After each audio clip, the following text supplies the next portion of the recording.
Dear students of 11th Science, today I am going to start a new chapter, namely Mathematical Method, रियाज़ियाती तरीक़े। तो सबसे पहले हम लोग इस चैप्टर में इम्पॉर्टेंट फार्मूलाई डिस्कस करेंगे, अहम ज़वाबित। तो आप देखिए, पहला ज़ाब्ता है दो सिमतियात P और Q का माहसल, resultant of two vectors P and Q। R is equal to होता है under root P square plus two P square plus Q square plus 2pq cos theta, where theta is angle between vectors P and Q। जहाँ P और Q जो है दो मुतसिल सिमतियात हैं, P and Q are two adjacent vectors.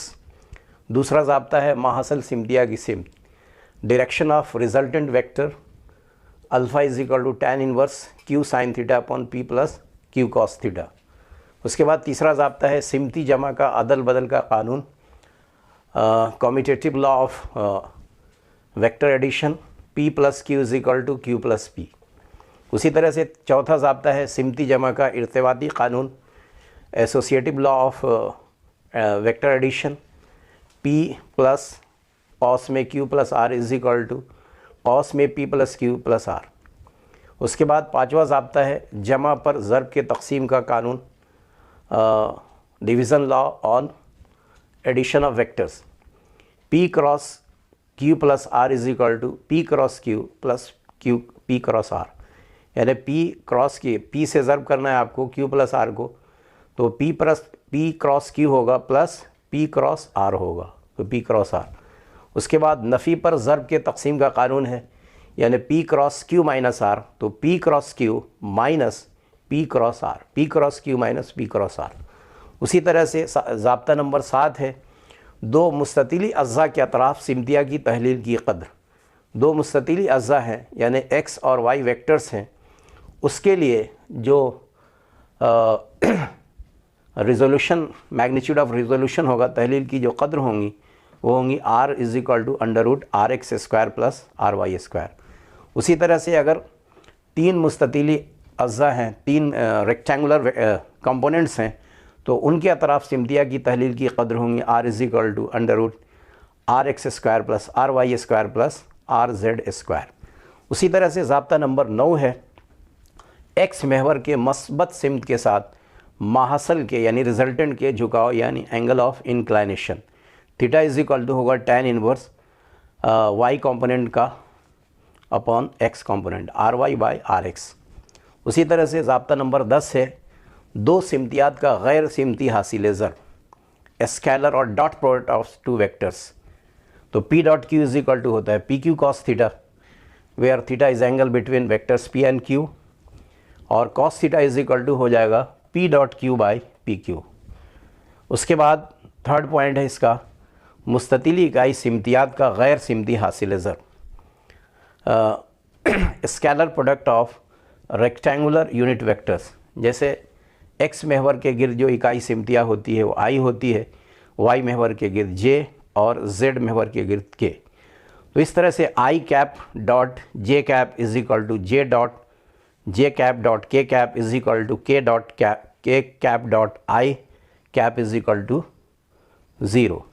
उसी तरह से I dot I J dot J K dot K is equal to 1। इस तरीके से आप देखेंगे दो सिमतियात का सिमती हासिल ज़र, vector product of two vectors P cross Q is equal to PQ sine theta into UR unit vector है।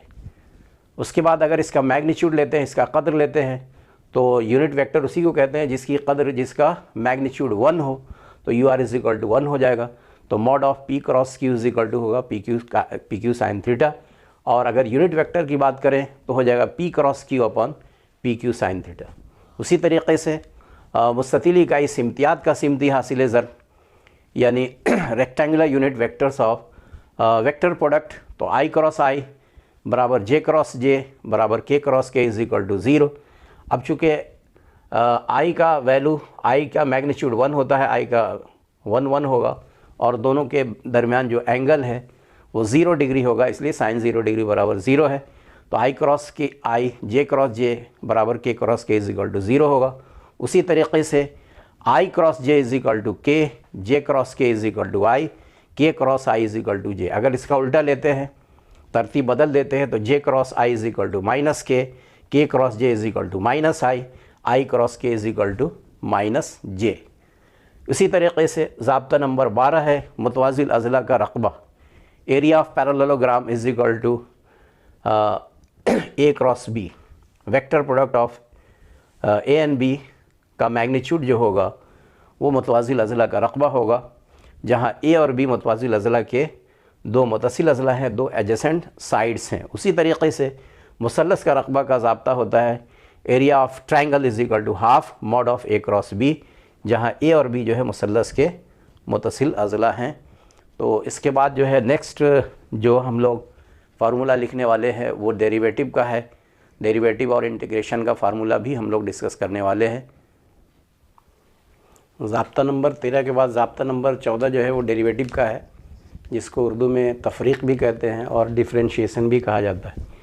तो ज़ाब्ता नंबर 14 का पहला पॉइंट देखिए कि derivative of x to the power n with respect to x, x की क़ुव्वत n की तफरीक x के लिहाज से क्या होंगी, तो n into x to the power n minus 1, यानी जो क़ुव्वत है उससे ज़र्ब करो और मुतग़य्यर में क़ुव्वत एक कम कर दो। तो derivative of x to the power n with respect to x is equal to n into x to the power n minus 1। उसी तरह से derivative of 1 by x to the power n with respect to x is equal to होगा minus n by x to the power n plus 1। उसी तरीके से derivative of under root x with respect to x is equal to होगा 1/2 under root x. उसी तरीके से next जो है derivative of sine x with respect to x is equal to cos x। Derivative of cos x with respect to x is equal to minus sine x। उसी तरीके से tan x का derivative x के लिहाज से होगा sec square x। Cot x का derivative x के लिहाज से होगा माइनस कॉसेक स्क्वायर x। उसी तरीके से आप देखिए कि derivative of sec x is equal to होगा sec x into tan x. Next है डेरिवेटिव का डिफ्रेंशिएशन का ज़ाब्ता, derivative of cosec x with respect to x is equal to minus cosec x into tan x. And next derivative of log x is equal to होता है 1 by x. Derivative of log x with respect to x is equal to 1 by x. और next derivative of log x base a is equal to होगा 1 by x log a। उसी तरह से derivative of exponential x is equal to होगा exponential x। उसी तरह से derivative of a to the power x with respect to x होगा a to the power x log a। उसी तरह से derivative of u plus minus v बराबर होगा derivative of u with respect to x plus minus derivative of v with respect to x, यानी du by d x plus minus dv by d x. उसी तरह से u और v का अगर product है derivative of u into v with respect to x होगा u into dv by d x plus v into du by d x. उसी तरह से अगर कोशिएंट है, तकसीम है, u बटे v है, तो उसका डेरिवेटिव होगा v into d u by d x minus u into d v by d x upon v square. अब ये था आपका डिफ्रेंशिएशन था, डेरिवेटिव था। अब उसके बाद इसका अपोजिट होता है, इसका अपोजिट अमल है, इसका मुखालिफ अमल है तकमील, इंटीग्रेशन। तो इंटीग्रेशन का ज़ाब्ते आप मुलाहज़ा फरमाइए। पहला ज़ाब्ता देखिए, integration of x to the power n d x is equal to होता है x to the power n plus 1 by n plus 1, यानी x की क़ुव्वत में एक जमा करेंगे और जो क़ुव्वत है उसे तकसीम करेंगे, तो x की क़ुव्वत n plus 1 by n plus 1। ये इसको कहते हैं हम लोग इनडेफिनिट इंटीग्रल, जिसका लिमिट नहीं दिया हुआ, जिसकी हदबंदी नहीं की गई हो। जैसे आप देख रहे हैं यहाँ लिमिट नहीं है, यहाँ नहीं है, लेकिन अगर लिमिट दे दिया है तो उसमें लिमिट के लिए ये ज़ाब्ता हो जाएगा 1 बाई n प्लस 1, यानी ये तो सेम है ज़ाब्ता पहला और दूसरा। Integration of x to the power n d x is equal to हो गया x to the power n plus 1 by n plus 1। यहाँ जो है लोअर लिमिट a है, अपर लिमिट b है। तो पहले क्या करना है कि आपको x के बदले में पहले अपर लिमिट लेना है, यानी b लेना है। तो b की क़ुव्वत n प्लस 1 और n प्लस 1 को बाहर कर दिए और a की क़ुव्वत यानी लोअर लिमिट का वैल्यू रखेंगे, a की क़ुव्वत n प्लस 1। उसी तरीके से derivative of 1 by x d x का integration of 1 by x d x होगा log x। Integration of sine x d x is equal to minus cos x. Integration of cos x d x यानी cos x d x की जो तकमील होंगी वो minus sine x होंगी। उसी तरह से exponential of x d x is equal to होगा एक्सपोनेंशियल एक्स। उसी तरह से integration of cos a x d x, यहाँ ए जो है कांस्टेंट है तो कांस्टेंट जो है तफरीक हो जाएगा 1/a साइन ए एक्स। उसी तरीके से sine a x d x is equal to होगा -1/a कॉस ए एक्स। और नेक्स्ट है integration of d x is equal to x. अगर आप यहाँ पर जो है एक नोट करके आप ले सकते हो, अगर आपसे कहा जाए कि d/dx ऑफ कोई भी है कांस्टेंट है मुस्तकिल है तो उसका डेरिवेटिव क्या होगा, तो आप बताएंगे कि d/dx ऑफ कांस्टेंट इज़ 0। इस तरह से हम लोगों ने डिफरेंट जो फार्मूलाज हैं वो डिस्कस कर चुके हैं। नेक्स्ट वीडियो में हम लोग इसमें इस सबक का जो अनसॉल्व्ड एग्जाम्पल्स है, जो गैर हलशुदा मिसालें हैं वो करेंगे। तब तक के लिए अल्लाह